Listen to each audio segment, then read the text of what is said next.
Buen día, bueno, en este video analizaremos un caso, el caso de Juan Pérez, donde el trabajador sufre un grave accidente laboral durante el desarrollo de sus funciones.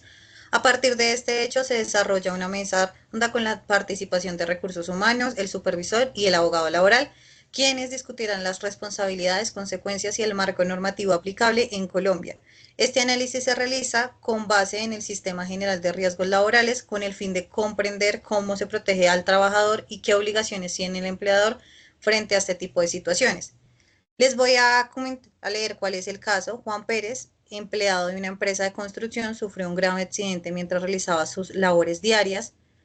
Una pieza, una pieza pesada de equipo de construcción cayó sobre él, causándole múltiples fracturas en ambas piernas y severos daños en la columna vertebral. Su supervisor reaccionó de inmediato contactando a emergencias y Juan fue trasladado en ambulancia a un centro médico cercano.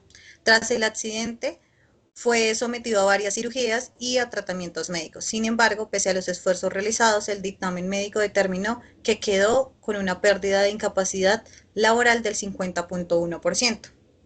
Ya con esto, compañeros, van a discutir todo su proceso.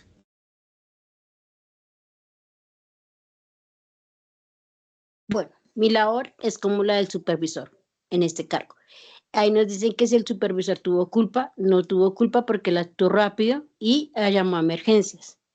Responsabilidad, puede haber responsabilidad porque un accidente improvisado, que no, por eso dice que el accidente es un suceso que puede ocurrir en el momento que está haciendo sus actividades laborales y sí cumple con todas las normas de seguridad en ese momento, sí cumplió con las normas de la emergencia.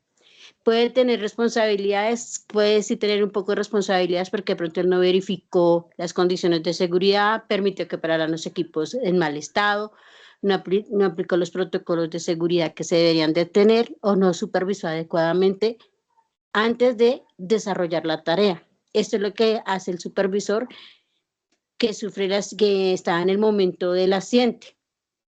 Yo creo que las medidas preventivas antes del accidente será de la implementación del sistema de gestión de seguridad, de capacitar a los empleados sobre el uso y el manejo de máquinas adecuadamente, inspecciones de seguridad, el uso obligatorio de los elementos de protección personal, la señalización de riesgo que estaba en la zona. Después del accidente, ustedes saben que después de reportarlo y todo, él tiene que tener una atención médica, reportar a la ARL, hacer la investigación del accidente, implementar medidas correctivas y acompañar al trabajador en todo lo que necesite. Todo esto es el papel del supervisor. Sigue mi otro compañero.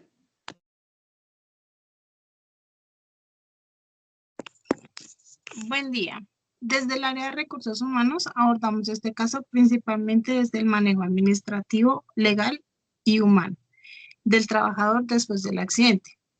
En primer lugar, una vez ocurrió el accidente, el señor Juan Pérez, la empresa cumplió con la obligación de reportarlo oportunamente a la ARL, lo cual es fundamental para garantizar que el trabajador acceda a la atención médica y a las prestaciones económicas correspondientes.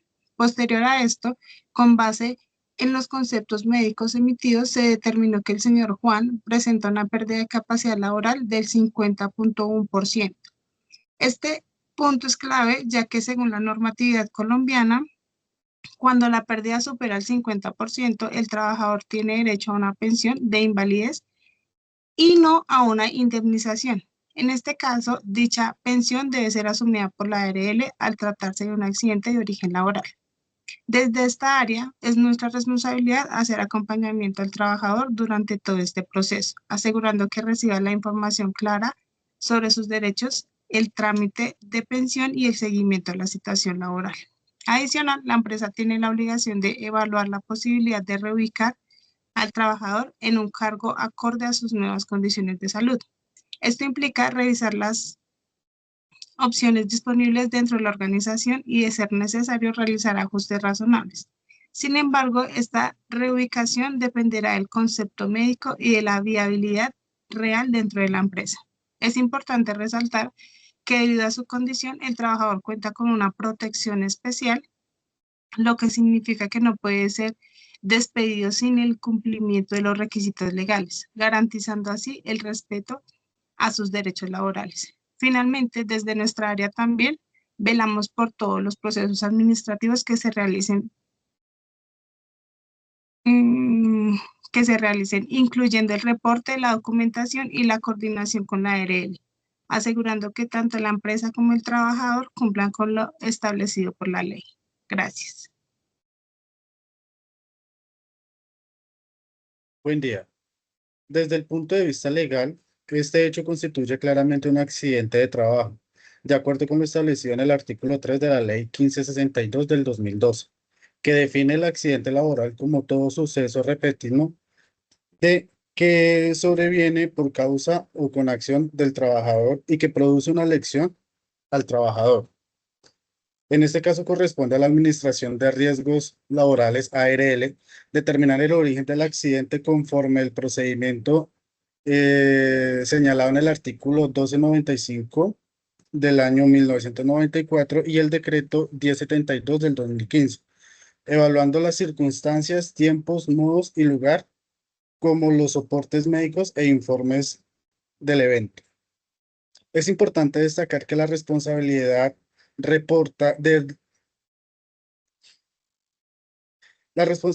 reportar el accidente recae principalmente en el empleador, quien debe hacerlo dentro de los 2 días hábiles siguientes, tal como lo establece el artículo 62 del decreto 1295 de 1994. Este reporte es fundamental para garantizar que el trabajador acceda oportunamente a las prestaciones asistenciales y económicas.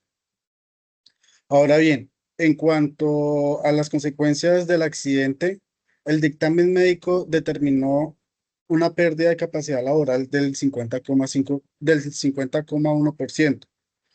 Según el artículo 9 de la Ley 776 del 2002, cuando la pérdida de capacidad laboral es igual o superior al 50%, el trabajador tiene derecho a una pensión de invalidez de origen laboral y no una simple indemnización, la cual aplica únicamente cuando el porcentaje es inferior. Finalmente, el empleador mantiene responsabilidades después del accidente conforme al artículo 25 de la Constitución Política, que garantiza el derecho a un trabajo en condiciones dignas y a la estabilidad laboral, conforme lo dice la Corte Constitucional. Debe analizarse la posibilidad de reubicar al trabajador con sus nuevas condiciones. De igual manera, el decreto 1072 exige la implementación del sistema de gestión de seguridad y salud en el trabajo. En este caso nos recuerda que la protección del trabajador no termina con la atención médica, sino que también se extiende hasta su estabilidad económica, su dignidad y su derecho a una vida en condiciones justas.